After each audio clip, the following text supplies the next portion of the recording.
What's up YouTube, Sean Forney here, and I'm going to do a video after I think just over 2,000 miles of driving my deleted X5 35D. Again, for those who watched my first video, this is a 2018 BMW F15 X5 35D. It's a mouthful if you say it that way.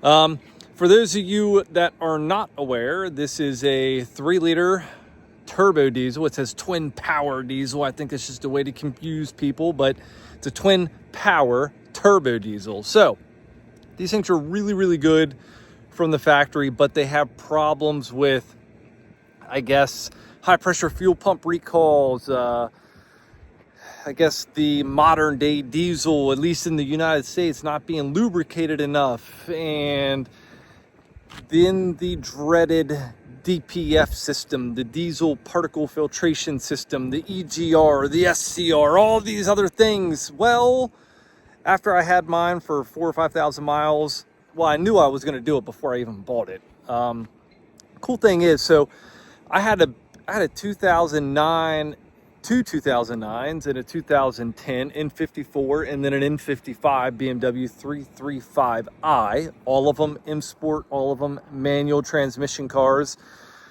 And back then I was like, man, it would be really cool to get the 335D, but I never did it. I was worried, whatever. They were expensive back then. This was like 2012, 13-ish. They were still expensive cars, right?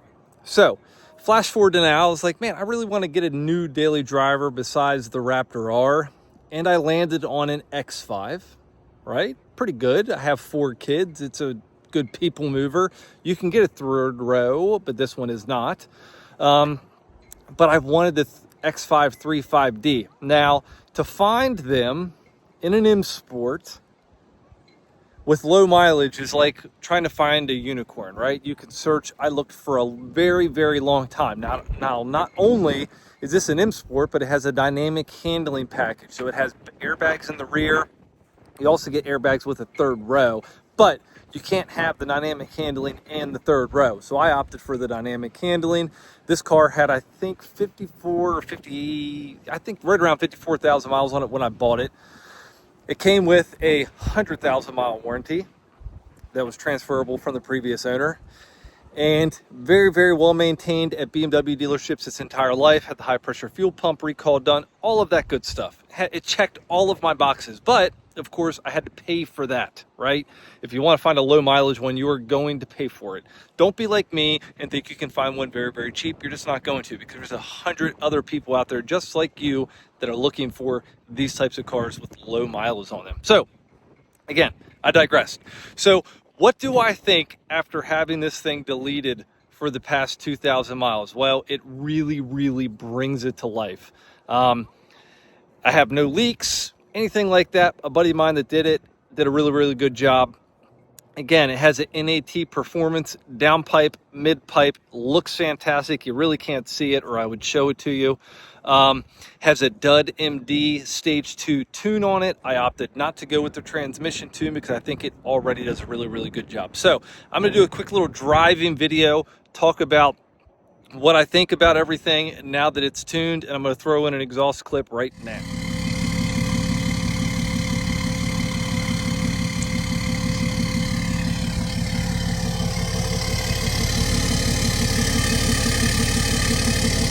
And you can see I'm not, even though I'm deleted, I'm not really getting black soot. Obviously, the tailpipes do sit back a little bit away, so that helps with not getting just a little bit of black soot there.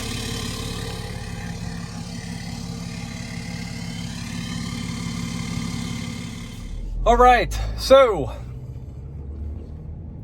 as you can tell, and I talked about it in my other video, but you leave the muffler on, at least in my opinion. I have 4 kids. I'm a little older now. If I want to drive something loud and rowdy, I'll get in my Supra or my RX-7 or one of the other fun toys that I have. The GT3 screams. I told a buddy the other day that it sings like Jesus. This thing actually sounds pretty docile in the cabin. You really can't hear it. I know some people complained about diesel smell in the cabin and all of that.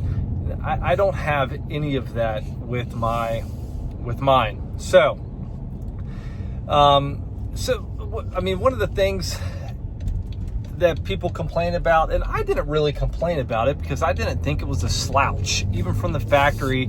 450-ish pound-feet of torque, 255 horsepower. Maybe it's a little weak on the horsepower front, but I still thought it did a good job. I really deleted mine just for longevity purposes. Plus, I love diesels. I have so many things in my garage that are diesels. My mower, my zero-turn mower is a Kubota diesel. We have an RTV, it's a diesel. My big old turbo diesel Kubota tractor, it's incredible. But I'm a big fan of diesel. I do think that deleting these things is certainly the way to go. Now, to each their own. You can read hundreds of stories out there that people that don't have theirs deleted and they got 300,000 miles on them. Then you have, on the flip side of that, people that have constantly needed to get work done, DPF, EGR, SCR, all of that other good stuff, and just constantly have problems. Here, I'm gonna get on it. I mean, realistically, you hear a little bit of noise, like it's a little throaty, but you know, it's not like it's overbearing. Now, there's just not many videos online that you can find of these things, which is why I'm making a few of them, because for people out there like me that were trying to peruse the internet and YouTube to find videos of these things that were deleted, there just wasn't many options out there. So I figured I would do a few. Now, that being said, the Dud MD Stage 2 tune, I think, gives you almost 600 pound-feet of torque, 350-ish horsepower. So you're gaining 200 pound-feet of torque and 100 horsepower, and it's pretty freaking incredible. They're not slouches by any stretch of the imagination. It's amazing how you know, people think it's an X5 and maybe it's the twin turbo V8, but no, it's a diesel and it rolls coal. I do think the tune is probably very, very well done. You don't get a lot of black smoke. You get a couple little puffs here and there, and if you floor it, you will. I've tried to get some videos to that effect, but just haven't been able to produce any that were very beneficial at all. But again, cruising right now, 62 miles per hour. Barely even hear it, barely even know it's tuned. All of the functions of Eco, Comfort, Sport, Sport Plus still work very, very well without issue. The tuning process itself, I bought everything that I purchased for this. I purchased from NAT Performance. Again, I can't plug those guys enough. Customer service, top tier. Answering questions, top tier. Everything was very, very good. The finished product for the NAT Performance downpipe, midpipe, really, really beautiful. And he facilitated the tune, all of that good stuff. Sent me over the dongle that I needed for the OBD2 port. Pretty straightforward. Had a couple of questions, but I did not run into any issues at all throughout the process. So don't let if you're having somebody do it all for you, that's okay too. If you're like me and had somebody do the actual delete itself and then you upload the tune, don't be concerned. It's not that difficult. But again, overall drivability. So I will tell you, I'm getting 600-ish miles to the tank. It's a lot of city driving because I use it to go between my office and work, occasional highway driving. I'm getting 27.1 miles per gallon now that it's deleted, with an average speed of 35.5 miles per hour. So that tells you a lot of city driving, still ridiculously good fuel economy. So I think that's probably all of the questions that I've got so far.